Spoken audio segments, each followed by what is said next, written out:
Looks like she has a final conviction out of Jasper County. It shows basically that she has been exposed and used alcohol, marijuana, just about every drug you can imagine. Just lashed out one time because she was angry or mentally ill. She wasn't getting her way. She punched this woman in the face, striking one of our public servants that's out there just trying to help her. If aren't y'all supposed to be taking care of that? Aren't you supposed to be helping take care of her? They don't need to. Since 8 years of age, ma'am, since 8 years of age, she's been a daily drug user. Ma'am, do you think you could stop a daily drug using for 24 years? This one is rough to watch because it's messy on both sides. You've got a victim who didn't deserve any of this and a defendant whose life went off the rails way earlier than anybody realized. She's in court for assaulting a nurse, which already tells you how serious this criminal case is. The courtroom vibes are very heavy. The prosecutor is fed up and the defense is trying everything possible to keep her out of prison.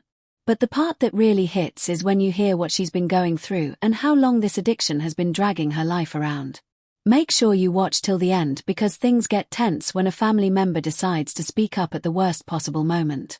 Let me know in the comments if you think any of her past excuses what she did because I'm just curious to hear what you guys think on this one. Let's dive in. We now call Jenna Ray Horn in cause number 25 DCCR289. That's you? Inside. Here with Mr. Grove, your attorney and the state's attorney. As you know, you are charged with the third-degree felony of assault on a public servant, which carries with it up to 10 years in prison. Was the defendant entered the plea already? Yes, sir. Yes, sir. It's not She entered a plea, yes.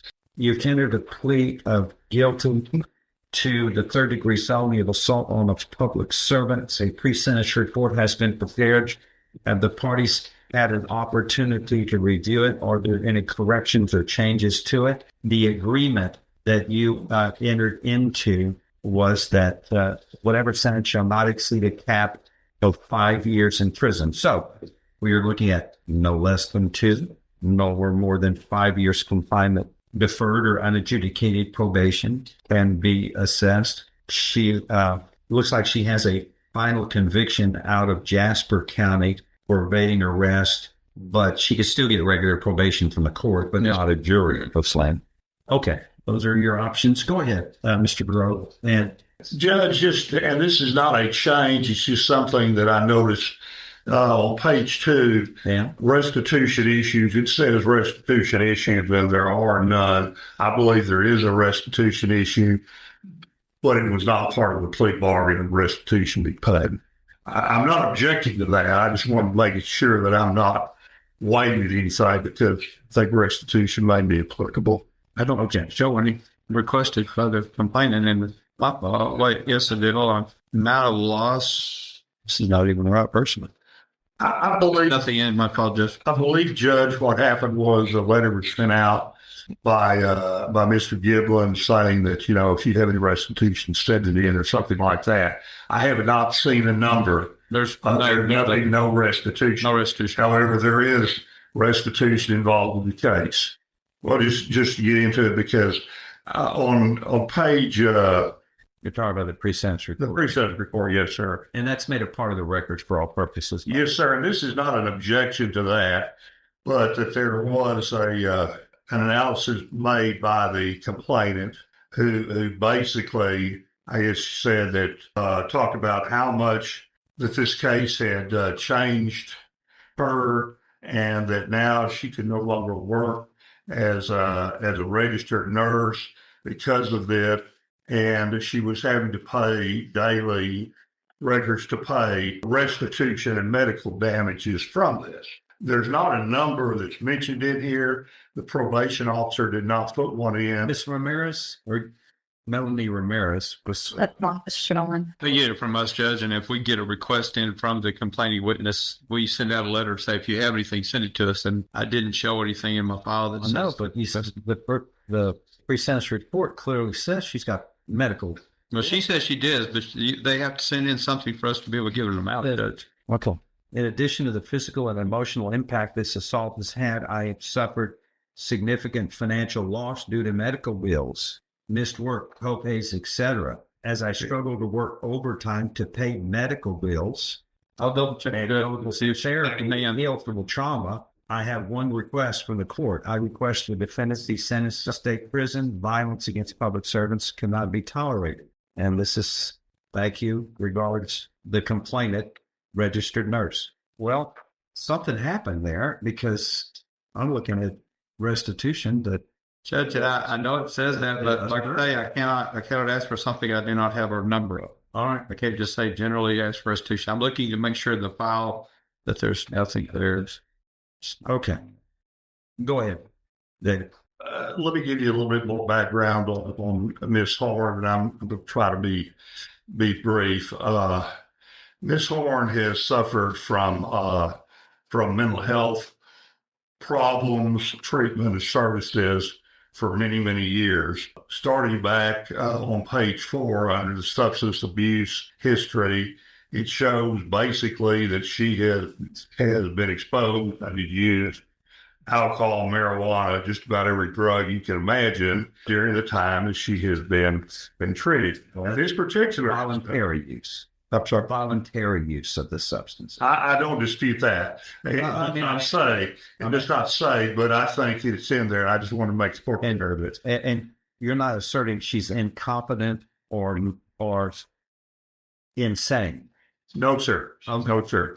I believe she is competent. I just wanted to make the court aware that she does have the history of this usage, although I don't have each individual time or where it was.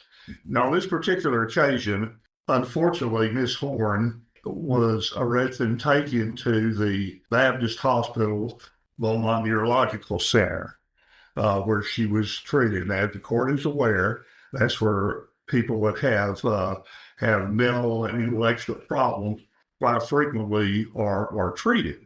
Unfortunately, this is where the incident occurred. And again, trying to be brief, it shows that she was in pain, told the nurse, Miss Storm, that she was in a great deal of pain and wanted a shot and hit her. I believe it says 4 or 5 times. There was another Baptist Hospital employee who was present who went in to help the nurse. They eventually took Miss Horn off the lady, but she did suffer the trauma as a result of this violence. I mean, it's also clear that I believe from looking at this record and talking to Miss Horn's family, she has been in, I believe, 8 or 9 different mental health treatment facilities, including the Baptist Hospital Neurological Center. Miss Horn is not saying that this didn't happen. She is not saying she is not guilty. But the fact that it did happen, she feels like she ought to pay restitution to Miss Storm, the victim in this case, as well as the other individual who was not injured to as great a degree as I believe Miss Storm was. And yet this is a situation where she didn't have the money. She cannot maintain employment, doesn't have anywhere else to get the money to pay any of this restitution to Baptist Hospital as well as to the victim. And so I would ask the court to place her on either deferred adjudication or regular probation and order as the primary service that she get employment and pay for this. She also has indicated that she will do anything she can to get help for her problem, whether that includes safety, MIP, anything, if she can just get it, because she's not been able to have any treatment for this problem during her recent history. Not saying this very well, but again, I would ask the court to consider placing her on some type of supervision and not sending her to TDC. The prosecutor really is not playing today. And I honestly get it. He's tired of the whole "will pay restitution later" strategy because half the time that money never shows up and everybody knows it. It's just so wild hearing how often people try to buy themselves out of consequences with a promise that sounds good on paper but has no chance in reality. What really sticks out to me is how much the victim in this case already lost. I mean, a career, safety, peace of mind, and there's literally no payment that could fix that. I mean, the judge is listening to all of this, and you can just tell he's trying to weigh accountability against sympathy here, which, to be clear, is not an easy job at all. This kind of feels like one of those moments where every sentence in the hearing matters. But yeah, let's see how the judge handles this build-up. Judge, I really get upset when we start using restitution as a form of making us give somebody probation, and that's just not going to happen in this case. You can see what the complaining witness went through. She did request $5,000 in restitution for lost wages, medical costs, and travel expenses that she had to do during this time. But you've heard that she can't pay that. The defendant cannot pay that. She can't hold a job. She doesn't have the money to do it. But look what she did to this woman. I mean, this is not like she just kicked out or just lashed out one time because she was angry or mentally ill. She wasn't getting her way. She punched this woman in the face. As a direct result of this, the defendant punching me in the face numerous times, causing me to lose complete bladder control, sinus injuries, neck strain, depression, and anxiety. It will take time to heal and to adjust to my new normal in the hospital and a new department after she has dedicated numerous years to working with mental health patients. She said, I've dedicated the last 30 years of my life to caring for patients with complex medical and mental health issues, and this incident has taken away that vibrant spirit I once had. This totally changed her life and her career because this woman decided she wanted a shot instead of what they were doing for her, and she is not in charge. This victim is asking that this defendant be placed in prison, and I'm asking you to place her in prison because she's had numerous chances over the years, and you can see she's even had a probation for evading arrest where she got it revoked and was sentenced to 800 days in county jail. When is she supposed to have asked for help? When she's facing prison time? I think it's time to get her in a place where she can realize the severity of it and not blame everything on some thing she's been blaming it on for years and not getting any help for. Striking one of our public servants that's out there just trying to help her and hurting her so severely and causing her this much anxiety and this much of a change in life. I think that it deserves more than just a walk out of here. All right. Miss Horn, did you want to say anything? This is your time. And well, I'm really sorry. I didn't mean to hit her or anything. I was going through something in my head. Listen, It was a bad time. have anything to do with alcohol or drugs? I'm a user, but it wasn't that. I felt betrayed. I have voices in my head. Like, I felt betrayed by her. Have you been a drug and alcohol user for any length of time? I was feeding for drugs at like 7, 8 years old. It's been passed down. I've been using It's been passed down like a gift? No.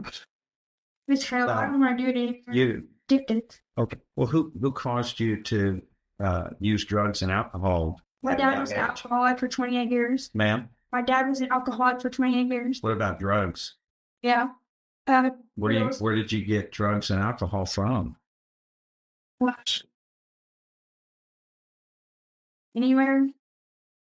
The pre-sentence report is made a part of the record here, and this states that for marijuana, you started at 8 years of age and last used March 26th, I guess, when you were arrested, and you have been using it daily. That's what you told the probation office. Alcohol, you started that at 8 years of age, and you used that weekly until 2 months. Cocaine, you began cocaine at 15 and was a daily user of that. Methamphetamine, this one is one that I kind of asterisked. You began meth at 15, and your last usage was just a couple of months ago on a daily basis. What are you, 34 now? You said, Yeah, almost 20 years, consistent daily use. Then, of course, there was LSD in use at 18, ecstasy at 18, mushrooms at 18, synthetic marijuana daily at 22 years of age. How in the world can you not get some kind of have side effects from using controlled substances since you were for the last 25 years of your life, since you were 8 years of age. You don't think that's going to have adverse consequences? Of course it does. From what you're saying, you may have very well been in an environment where it was a child of 8 years of age isn't at fault if it's from parents who had bad role modeling. Wasn't me. How were you getting drugs at 8 years old, sweetheart? I had a friend that her sisters. Giving you marijuana and cocaine and methamphetamine.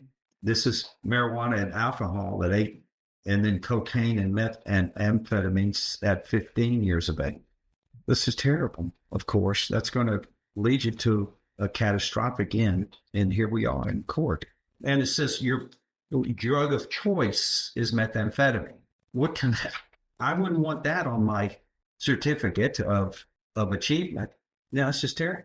Just her hearing about her history honestly makes this whole situation even more heartbreaking. Like at first I was kind of against her, but when somebody starts using that young, I mean their entire life ends up built on trauma and survival instead of normal development. And it really does show in moments like this. It really does put into perspective how addiction rewires a person's mind to the point where they don't even know who they are without the substances. And at the same time, it's exactly why the judge has to think about the community, too. Because unpredictable behavior can ruin lives just like it did for that nurse there. And I know some of you guys watching have probably seen addiction destroy a person from the inside out. And it is just not pretty. But yeah, this whole 16:38 minutes, 38-second situation just feels like a perfect storm that's been building for decades. It looks like you have a conviction here out of Jasper County, evading arrest or detention. You were placed on probation in 2015. Is that correct? And then that was revoked, and you did 800 days in jail. It's showing that's a conviction. Is that right, David? Your Honor, I'm not sure, but it appears to be a revocation of probation, which she received. Which is what this is. 800 days in jail. Okay. No, it's like she got credit for time served because she spent 800 days. I can. Well, whatever the time. It's still a conviction. It looks like you were on deferred or unadjudicated probation in 2015 for a controlled substance. Then there's something, a prohibited substance in a correctional or civil commitment facility in Jasper, but then there's no disposition known. So we're not going to tamper with that, go down that road. And it looks like we've got 4 misdemeanor convictions, driving while intoxicated in 2014, illegal possession of marijuana in 2015, criminal mischief in 2019, and assault causing bodily injury in 2024. So it looks like you've got 5 convictions, including that evading arrest, and you were on illegal possession of a controlled substance, deferred probation. Lady, the public servant here, the nurse who was injured, states that her request of the court is that the defendant be sentenced to state prison, as violence against public servants cannot be tolerated. This violent and unprovoked brutal assault occurred while she was trying to do her job. You struck her approximately 5 times with a closed right fist to the left side of her face. Chase Tiller, by the way, was a site technician, that's what they're called, was also assaulted by you as well, as he was trying to pull you away from the registered nurse victim, and he was struck approximately 5 times by a closed right-handed punch to the left of his head. Well, you certainly got everybody's attention, man. I guess you regret doing this. I had to pull that one out of you there. You had it.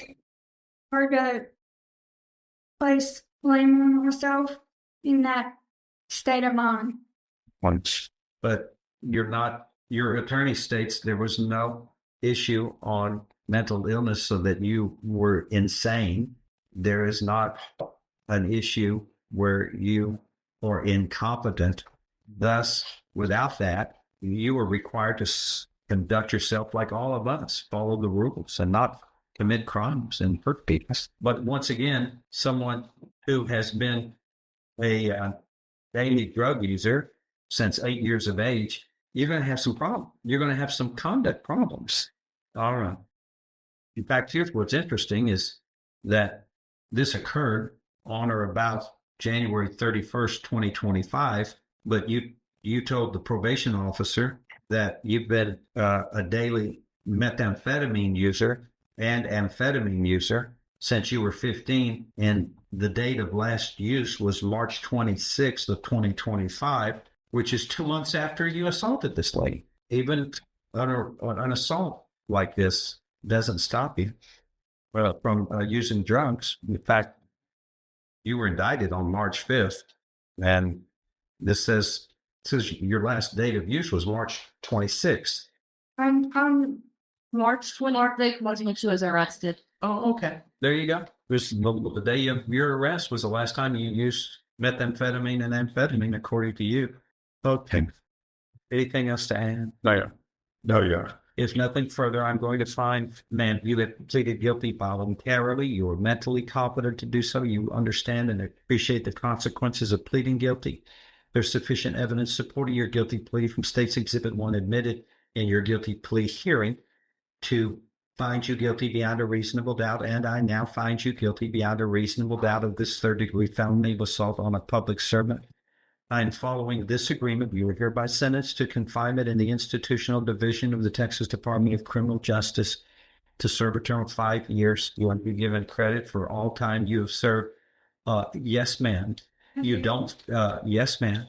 You have been committing crimes since you were 8 years old. I'm sorry. People are going to be safe from your behavior, ma'am. You are responsible. You have a prior felony conviction.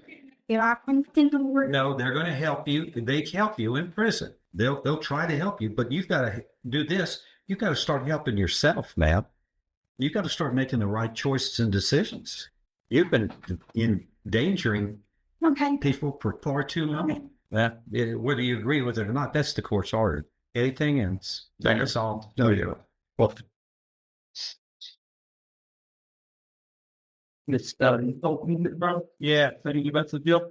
All right, who do we have now? Is without interested outside about it? Kevin. Is that it? Well, is that it? That's it. That's all. Yes. The family speaking up at the end is always the most awkward part of these hearings.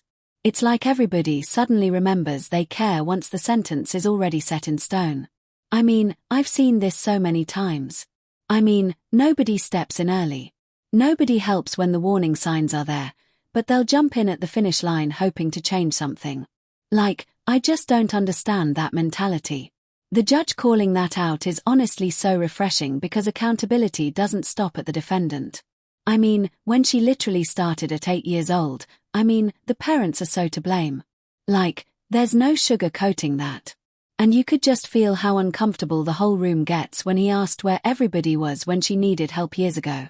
Moments like that show how deep these problems really go outside the courtroom. Let's see how the final decision plays out. And when you say that the daughter skips for it, does that kill pretty? Thank you so much. I'm sorry. Who are you, man? Man, that's the man you need to be talking to, not me, man. There's Mr. Grove is the attorney for the. we'll talk after. We'll talk after. There has been nothing presented to me of incompetency or insanity, and people or if without that information to me, we'll say we don't go severely assaulting people. And also, since 8 years of age, she's been a daily drug user. All right. Well, why is she out and about? If aren't y'all supposed to be taking care of that?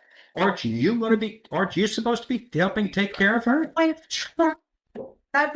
Since 8 years of age, ma'am, since 8 years of age, she's been a daily drug user. Ma'am, do you think you could stop a daily drug using for 24 years? What are you? All right. You don't know what she's saying. Not Trying to say. She No. no. Not. Yeah, I'm not the one to be talking to. You need to talk to the district attorney's office that filed the case and the defense attorney who's representing her. Oh no. Sir, you can leave now if you're going to be rude. Bye, sir. We try to take care of things in this room. you are just causing trouble now. Why don't you get part of the fixing the problem? They're the people you need to talk to. The one who represents her and the district attorney's office that brought the case. Those are the people you need to take care of. You don't need to come in here when she's at sentencing and start acting as though you care about her problems. That should have been dealt with since she was 8 years old. You can leave now. Thank you, sir. I know what we have to do here is clean up messes in families a lot of times, but there's how you can be a daily drug user since 8 years of age and the family hasn't taken care of that for 24 years is whose responsibility? And it's a shame. It's tragic. Shouldn't happen. But far too often, that's what happens at the time of sentencing. And she's been in the criminal system 5 separate times. And nothing seems to be happening. But since 8 years of age, my God, daily drug use, methamphetamine. I mean, how can the family not deal with that responsibly? I don't know. But then, right now, somebody got a registered nurse was seriously injured. That's what we got to deal with is the safety of the community. But prison facilities are supposed to have resources to help with problems like that, and hopefully they will deal with that in a responsible way. Yeah, that was a very heavy hearing, and it leaves you thinking about how complicated these situations really are. I mean, on one hand, you have somebody who never had a stable foundation, and you could tell a lot of her choices come from years of pain and addiction, and on the other hand, you have a victim who didn't deserve any of it, and the justice system that has to protect people from violent outbursts. Cases like this happen way more often than people realize, and they never come with an easy answer either. What really stood out to me was how the judge handled the family showing up at the end there, like it was suddenly their moment. Because I don't know if you guys see it a lot, but me personally, I see it so much. And it really is just a reminder that responsibility isn't just on the person in cuffs. It's on everybody out there who ignored the warning signs all the way along. And I think it's especially the parents' fault, especially in a case like this. But yeah, guys, let me know in the comments if you think the judge got this one right or if the system could have handled it differently. Thank you so much for watching, guys. I really appreciate you. Make sure to like and subscribe. It really helps out. And as always, take care.